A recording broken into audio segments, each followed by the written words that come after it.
Приветствую всех на канале Я строю дом на Алтае. С вами снова я, самостройщик Комаров Алексей. И сегодня я хочу рассказать про шлифовку первого ряда газобетона по уровню. К сожалению, даже фирменные дорогие блоки газобетона, в моем случае марки Сибит, не имеют идеальной геометрии. Размеры блоков все же имеют отклонения, и поэтому шлифовкой газобетона нельзя пренебрегать. Миллиметр тут, миллиметр там, и уже заметны ступеньки между блоками. Маленькие, но они есть. Кладка хоть и на клей ведется, а все равно хочется, чтобы слой был поменьше, чтобы не было лишних мостиков холода. А чем слой клея больше, тем больше мостик холода.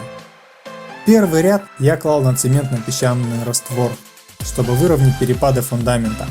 О перепадах фундамента есть отдельное видео на канале. Китайские пузырьковые уровни подложили мне свинью. Перед началом работы они показывали точно, я их специально проверил, но в процессе работы начали безбожно врать. Я, конечно, научился их регулировать, и об этом хочу в будущем снять отдельное видео, поэтому сейчас останавливаться подробно на этом не буду. В общем, замерив нивелиром получившийся уровень блоков первого ряда, я принял решение выровнять его, чтобы в дальнейшем кладка блоков шла более просто и ровно, чтобы не сталкиваться постоянно с необходимостью увеличивать слой клея для газобетона для выравнивания уровня блоков. Итак, посмотрел я цены на терки для газобетона в магазинах и решил сделать их самостоятельно. Что и как я делал, можно посмотреть в прошлом видео, ссылка на него появится сейчас в верхнем правом углу. В работе терки показали себя очень даже неплохо. Многие жалуются на то, что терка из гвоздевых пластин быстро стачивается в ноль. Приходится часто менять гвоздевые пластины, и в итоге получается совсем не бюджетно. А с такой проблемой я не столкнулся. Мои пластины пережили один строительный сезон и готовы ко второму. Видимо, все зависит от качества изготовления самих пластин, толщины металла и марки стали. Будем считать, что мне с этим повезло. Терка из наждачки тоже оказалась очень эффективной. Местами ей даже удобнее работать, чем терка с гвоздевыми пластинами. А вообще я наждачкой пользовался для более точной шлифовки блоков, а гвоздевыми пластинами для более грубой. Также не мог я не попробовать шлифовку болгаркой с насадкой чашкой с проволочками. Этой насадкой я зачищал доски в одном из видео.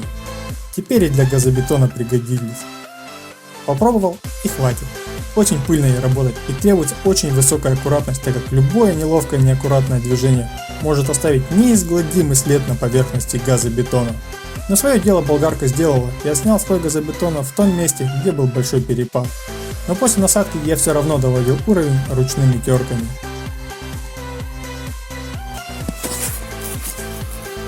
Шлифанул в уровень весь поверхность первого ряда.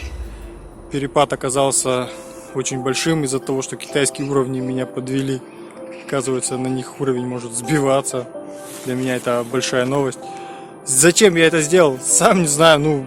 Мне кажется, так правильно. Я надеюсь, именно это позволит мне потом легко и просто ложить газобетон весь, все остальные ряды. Что из этого получится, посмотрим. Уверен, что и сейчас все равно еще не в уровень, там плюс-минус миллиметр, наверное, гуляет, но это лучше, чем было.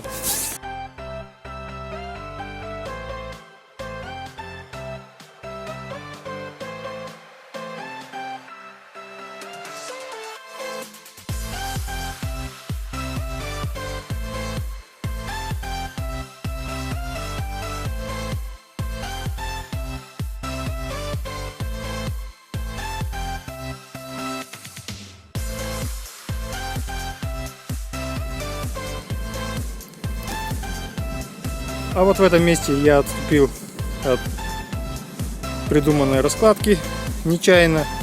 Здесь должен был быть подрез, там это смещение должно было встать туда. И в итоге здесь бы блок был бы смещен, и от края бы так близко бы ряд бы не начинался, внутренняя перевязка. Когда я это заметил, уже было поздно, этот блок уже конкретно тут стоял, и ломать его только кувалдой было.